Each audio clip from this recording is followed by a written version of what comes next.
Oke, jadi menggunakan basic Java programming yang sudah Anda ketahui dari 2 pertemuan kemarin, harusnya task yang saya tunjukkan saat ini sudah bisa dikerjakan ya. Jadi saya meminta Anda untuk membuat program untuk menjumlahkan sum dari integer, data type-nya integer, bilangan apa saja kah? 1 sampai 10, 20 sampai 30, dan 35 sampai 45.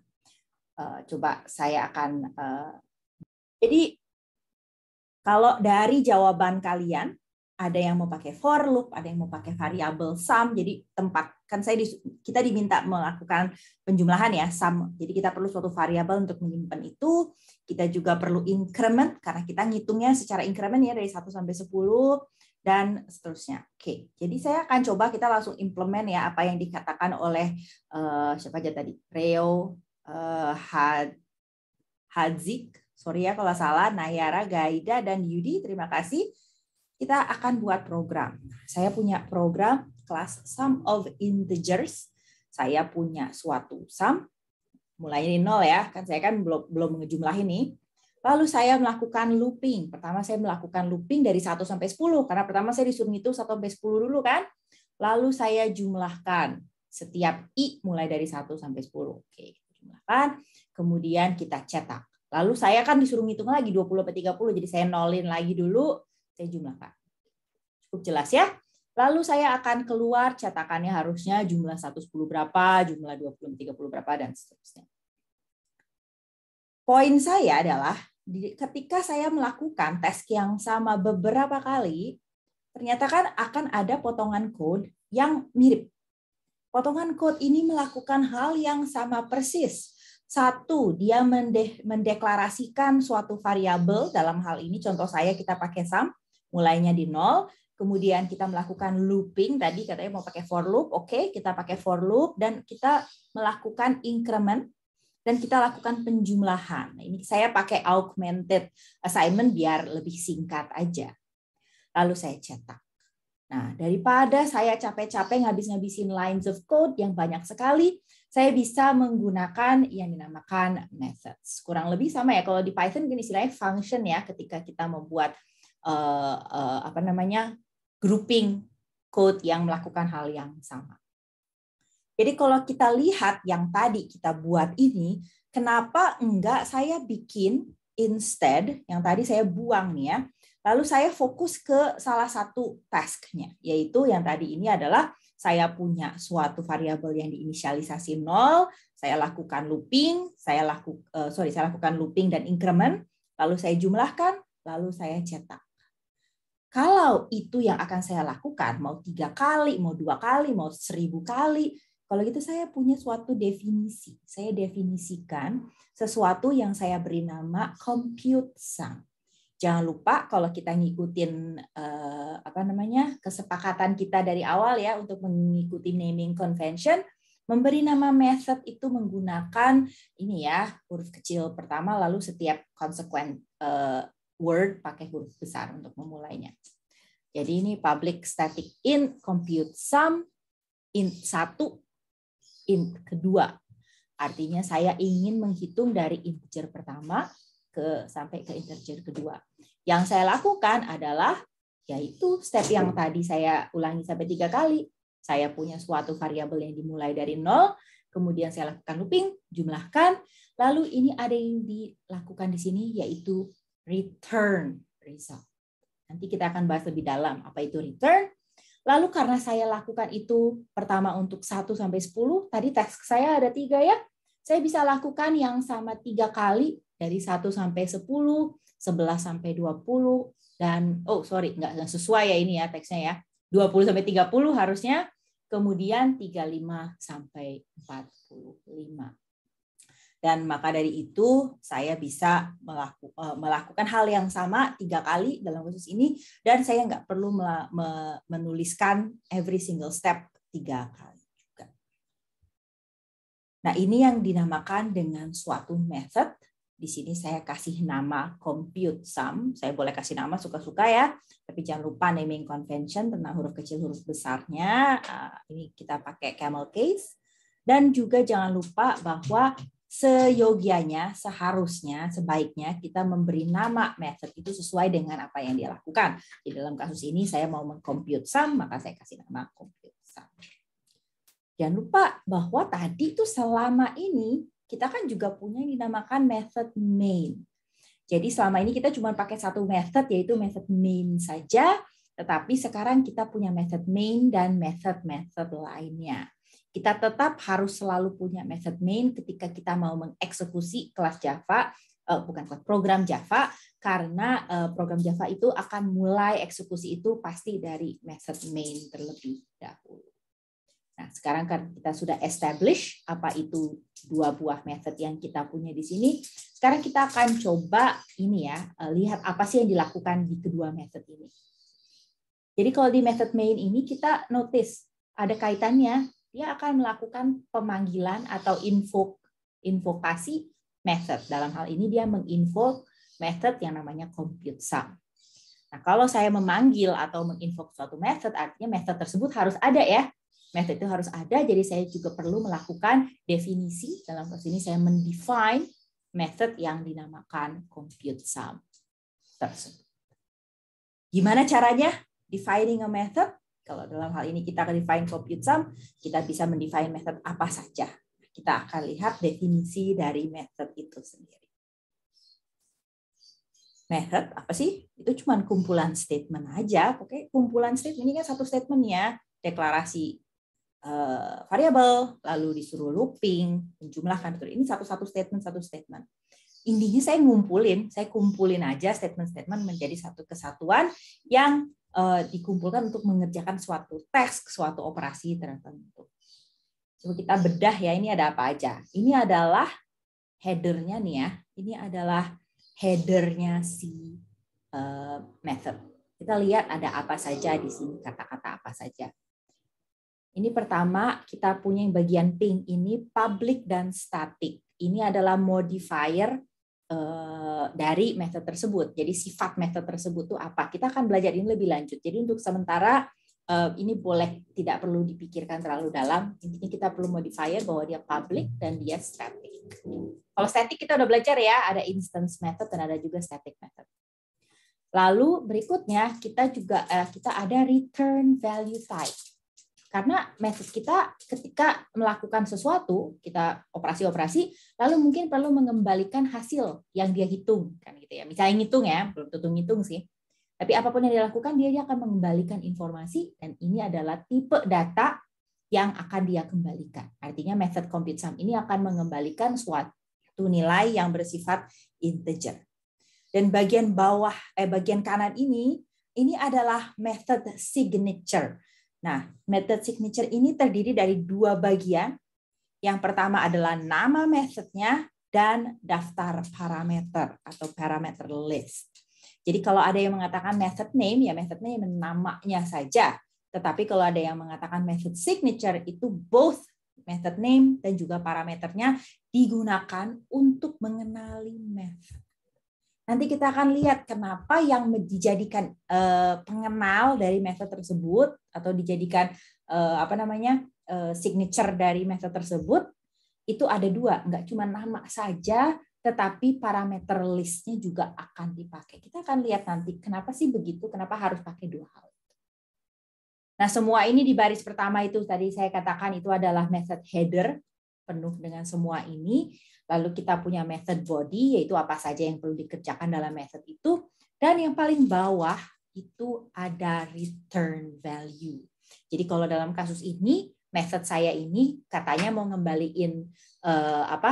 mengembalikan suatu value yang tipenya int, maka ya harus dia lakukan. Dia harus melakukan return suatu integer yang harus dia kembalikan. Jadi mungkin untuk lalu mungkin tadi Anda sudah notice ya, kan kita selama ini selalu punya method main. Si main itu kan public, static, void ya. Apa sih itu method yang void? Kita akan lihat. Jadi si void method ini adalah suatu metode yang tidak mengembalikan nilai. Dia mungkin melakukan sesuatu, misalnya nyetak, atau mungkin dia melakukan sesuatu modifikasi variabel, tapi dia nggak perlu mengembalikan nilainya. Nanti kita akan lihat passing variables juga. Nah, jadi kalau memang nggak ada yang dikembalikan oleh metode kita, ya sudah, maka kita tidak perlu mengembalikan, kita bilang void atau tidak ada yang dikembalikan. Si main ini selama kita pakai kemarin-kemarin ini, kita tuh selalu menggunakan suatu method yang void. Jadi kalau untuk kelas main ya kita selama ini memang nggak perlu melakukan return karena kan memang dia tidak mengembalikan suatu nilai. Beda dengan compute sum dalam contoh ini yang mengembalikan suatu nilai integer namanya result. Nah, tadi kan kita udah pelajari ya, tadi saya udah sempat katakan tentang passing parameters tadi. Kalau dia nggak mengembalikan nilai, kalau dia mengembalikan nilai artinya ada sesuatu yang dioper-oper kan di sini. Dari main dia mengoper sesuatu kepada compute sum dan sebaliknya. Dalam kasus ini kita udah lihat ya bahwa yang terjadi di dalam program yang contoh yang saya tunjukkan di sini adalah pertama, saya itu melakukan komputasi ya. Saya memanggil jumlah dari 1 sampai 20 itu apa sih saya bilang. Dan ternyata mohon maaf. Tadi sampai mana? Oh ya, jadi ketika saya memanggil compute sum, saya juga harus memprovide informasi sesuai yang diminta oleh method signature. Dalam kasus ini kita punya suatu method signature namanya compute sum methodnya, dan dia adalah suatu method yang meminta informasi 2 buah integer. Nah, itu makanya ketika saya memanggil compute sum, saya harus mengirimkan informasi yang sesuai yang diminta, 1 dan 10. Saya nggak bisa nih manggil compute sum kurung buka kurung tutup, nggak, tanpa mengirim informasi, nggak boleh karena nggak akan sesuai dengan method signature-nya. Makanya kita harus mengidentifikasi method nggak cuma nama saja, tetapi juga dengan method list parameternya. Karena kalau nggak sesuai parameternya dia nggak kepanggil gitu methodnya. Jadi kalau dalam kasus ini saya tuh mengirim compute sum, saya mengirim 2 buah nilai ya kepada compute sum. Jadi saya bilang ke compute sum, pakai nih nilai 1 dan nilai 10. Saya mengirimkan nilai value 1 dan nilai 10 kepada si compute sum. Saya kirimin ya, saya kasih tahu nih, ada 1 dan 10. Kemudian setelah itu si compute sum kan akan melakukan komputasi. Dia akan melakukan komputasi, dari lakukan hitung lalalala, dan dia karena kita tahu ini agak nggak pas ya animasinya, mohon maaf. Tapi kita akan tahu bahwa karena method compute sum ini akan mengembalikan integer, ini harusnya sorotannya di integer, dia akan mengembalikan integer, maka at the end of the method kita tahu bahwa dia pasti melakukan return. Dan yang dia return adalah hasil komputasi dia yang jenisnya adalah integer. Dan nilai hasil ini di-return, dikembalikan sebagai nilai hasil dari compute sum. Maka dari itu untuk di method main itu sendiri, satu section ini yang compute sum manggil ini diganti dengan nilai integer yang dikembalikan, makanya dia bisa di concat dengan string ini dan dia bisa dicetak. Nah, ini ada hal-hal yang sedikit perlu diperhatikan ya ketika kita melakukan pengiriman parameter ini. Jadi coba kita perhatikan, saya punya suatu method di sini public static void ya, saya bilang. Jadi dia tidak akan mengembalikan apapun. Lalu saya untuk memanggilnya saya perlu mengirimkan suatu string dan suatu integer. Lalu dia akan mengeprint si message tadi, string tadi berapa kali ya sesuai integer yang saya kirim. Jadi yang harusnya sih ketika di output ya keluarnya ya welcome to Java 3 kali, computer science 2 kali, dan dia nggak bisa seandainya saya melakukan yang tidak sesuai. Jadi untuk ini kasus yang pemanggilannya ini nih, saya tetap mengirim 2 parameter sih, tetapi tipenya tuh tidak sesuai dengan yang diminta. Dia pertama mintanya string, kedua dia minta integer. dia ngelihat kok yang pertama bukan string sih, jadi dia nggak mau, lalu akan mengeluarkan syntax error di situ. Nah, seandainya saya mengirimnya yang convertible ya, misalnya dia minta int lalu saya kirim double, itu kan bisa di-convert antara double dan integer, itu mungkin nggak akan jadi error, paling jadinya logic error ya. Tetapi kalau misalnya jelas-jelas tidak sama, ya dia tidak akan mau jalan programnya dan dia akan mengeluarkan suatu syntax error. Nah, kemarin kita udah mulai ngeliat ya, udah mulai ngintip ya, bahwa ketika saya punya suatu primitive data type, misalnya integer, saya akan misalnya saya punya integer A gitu ya, yaitu di lokasi memori A tadi, saya bilang saya akan punya nilainya langsung gitu kan. Sedangkan saya kalau punya string itu saya nggak punya nilai variabel itu langsung di tempat tadi, tapi melainkan dia adalah suatu reference ke tempat lain. Nah, mungkin Anda pernah dengar pass by value, pass by reference, apa sih yang dilakukan oleh Java? Nah, untuk Java, hati-hati dia akan ngotot ya. Silakan Anda akan cek, bisa di Google, ini kebetulan referensi yang saya pakai juga dari suatu artikel. Java itu strictly pass by value. Yang dia kirimkan itu adalah value-nya, bukan reference-nya. Kita akan perhatikan contoh program berikut ini. Apakah ada yang bisa menduga output-nya apa? Oke, setelah kita ketahui tentang cara kita tadi kirim-kiriman. Tadi kan kita udah lihat ya bahwa ketika di main saya manggil method, saya ngirimin informasi, lalu setelah diproses, dihitung-hitung, dilakukan di dalam methodnya, lalu dia akan ngirim kembali nilai balik ya ke main yang tadi manggil, ke tempat yang manggil, belum tentu main sih, tapi ke tempat yang memanggil. Tetapi dari contoh ini kita lihat bahwa yang dikirimkan itu adalah nilai dari variabel tersebut, bukan variabelnya sendiri. Jadi bukan X-nya dalam kasus contoh ini, melainkan nilai X-nya yang dikirimkan untuk diproses. Nah, ketika dilakukan pemanggilan, kayak tadi kan barusan kita memanggil increment. Di contoh sebelumnya kita memanggil compute sum. Setiap kali kita memanggil method, kita perlu mencari method tersebut ya. Jadi kalau saya manggil methodku, berarti saya dalam program Java, di dalam dunia Java itu, dunia program itu, saya akan mencari mana sih methodku. Saya manggil method one, saya akan cari mana sih method one.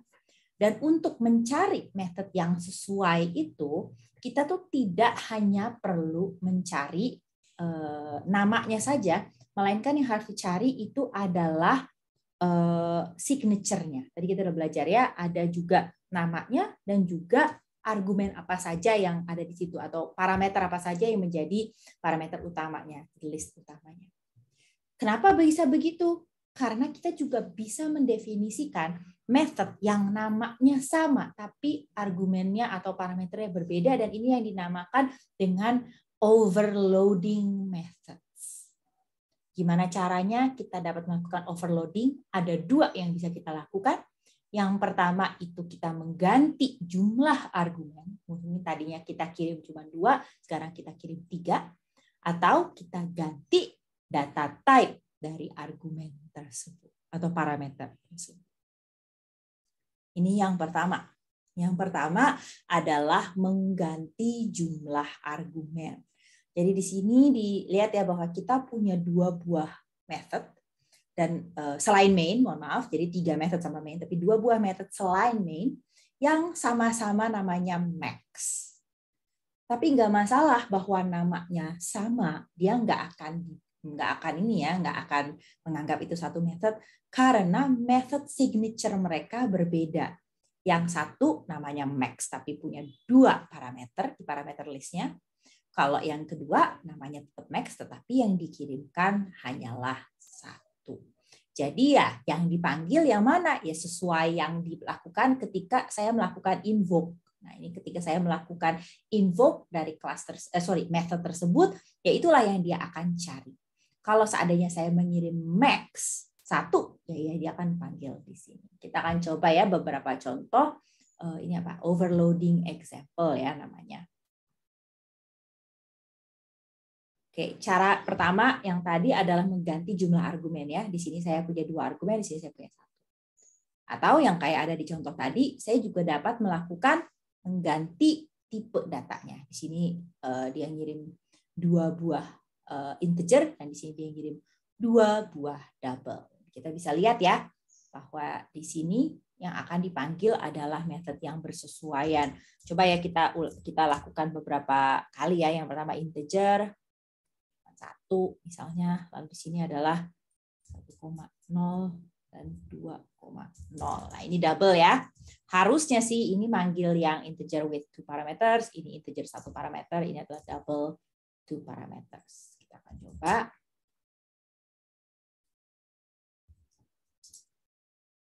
Coba overloading methods ya. Overloading methods.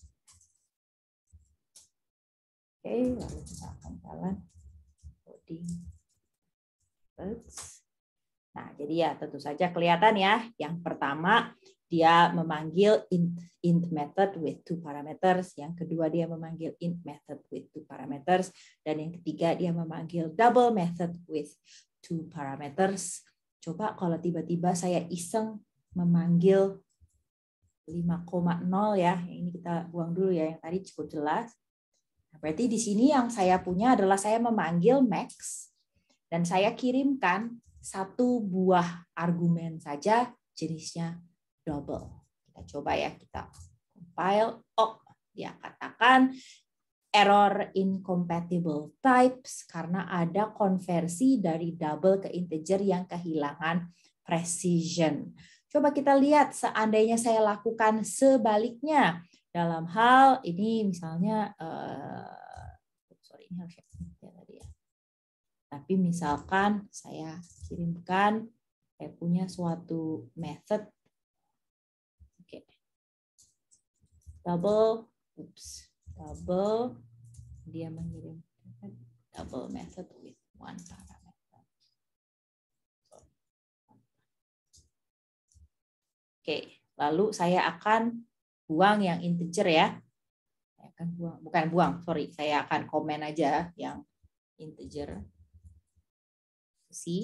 Lalu saya punya, jadi intinya yang saya punya di sini ada yang cuma 2 parameter, ini 2 parameter, yang 1 parameter saya cuma punya yang double saja. Jadi ini harusnya nggak masalah dong ya, kalau 5,0 jelas lah nggak masalah. Kita jafak, kita jalan, no problem. Double method with 1 parameter. Tetapi kalau saya punya kiriman integer, kiriman saya integer 5, kita lihat apa yang terjadi.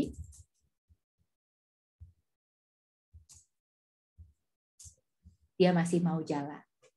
Seandainya tadi saya hanya punya definisi integer dan saya kirim double, dia nggak mau jalan dari error ya. Tetapi sebaliknya ketika saya ngirimnya integer dan dia mau definisi yang saya punya itu double, dia tetap mau jalan. Ini hubungannya dengan typecasting yang sudah kita pelajari minggu lalu ya. Ketika terjadi narrowing, jadi mengecil ya dari double ke int, dia nggak mau karena akan ada yang hilang informasinya. Sebaliknya, kalau ada widening di sini dari integer ke double, dia nggak masalah karena ya tinggal ganti aja konversinya dari 5 jadi 5,0.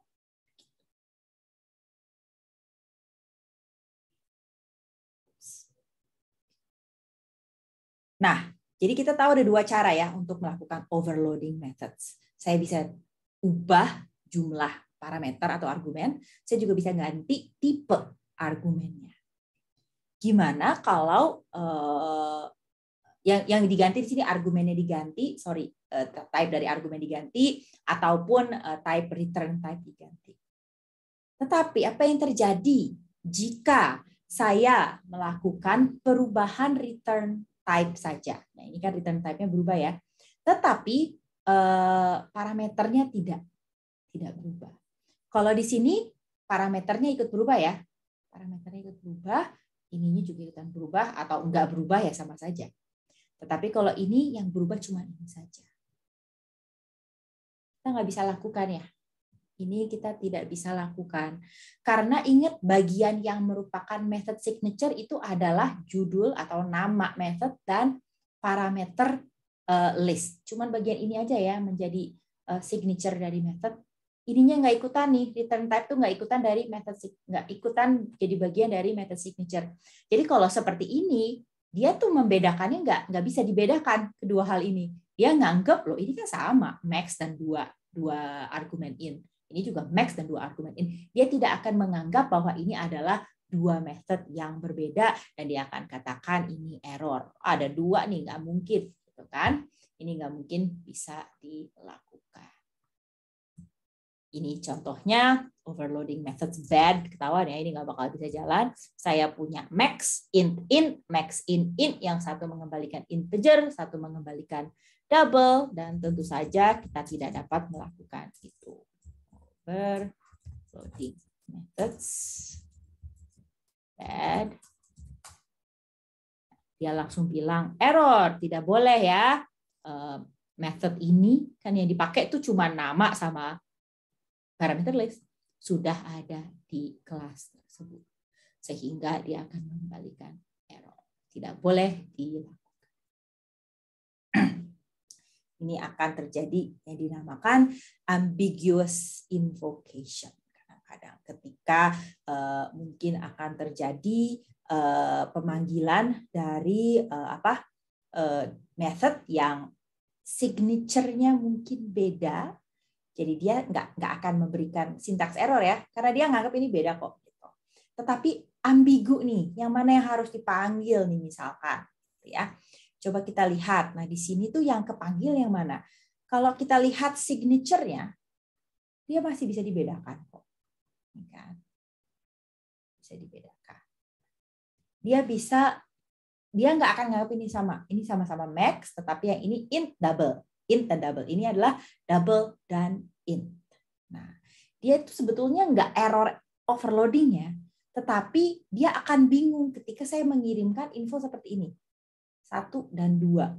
Karena konversi int dan double tadi kan masih boleh terjadi ya. Sehingga, apalagi ini dari integer. Ini dari integer. Sehingga ketika saya memanggil max 1, 2, programnya akan bingung. Yang mana sih yang harus saya panggil? Sehingga ini dinamakan ambiguous invocation dan pastinya dia akan ada compile error yang keluar juga. Untungnya diingetin ya oleh Java. Kedua hal ini tidak boleh.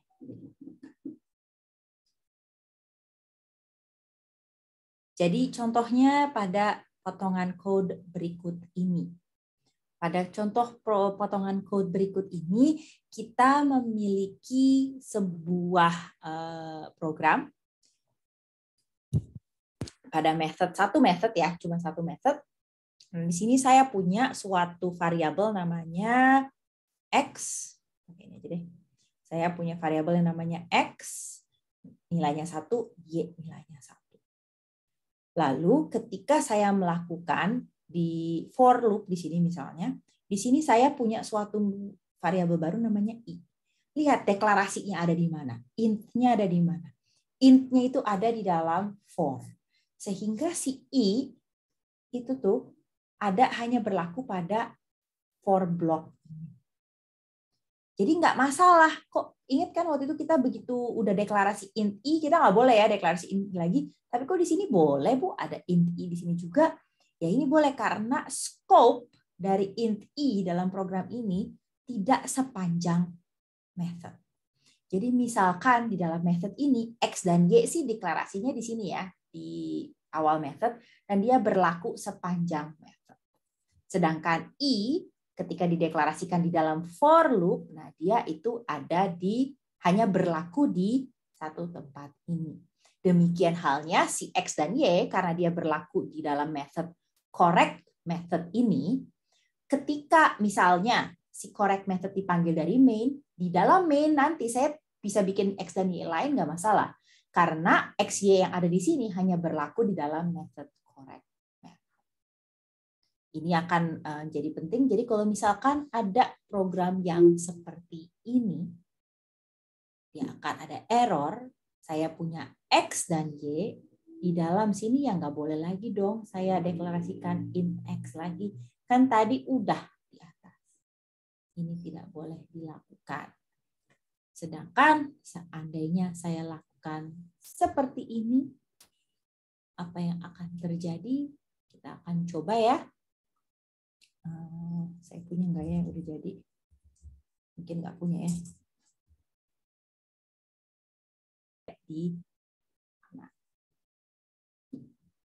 Oke, lalu sebenarnya materi methods-nya sudah sampai di situ saja. Kita udah lihat gimana caranya kita dapat mendeklarasikan method. Kita juga sudah melihat bagaimana method itu saling kirim-kiriman informasi dalam bentuk parameter. Dan kita juga sudah melihat bahwa method itu dapat di-overload dengan cara mengganti signature dari method tersebut. Nah, di akhir saya akan menyampaikan sedikit untuk apa sih kita bikin method. Sebenarnya ini sama ya, mau dalam program bahasa apapun ya. Tetapi ketika kita mempelajari program berbasis Java, seperti di paling depan saya sampaikan di pertemuan pertama, salah satu plusnya dari Java itu adalah ini modularity-nya, bahwa bisa kita pecah harusnya ya jadi bagian-bagian kecil. Dan inilah yang kenapa menjadi motivasi kita untuk membuat method.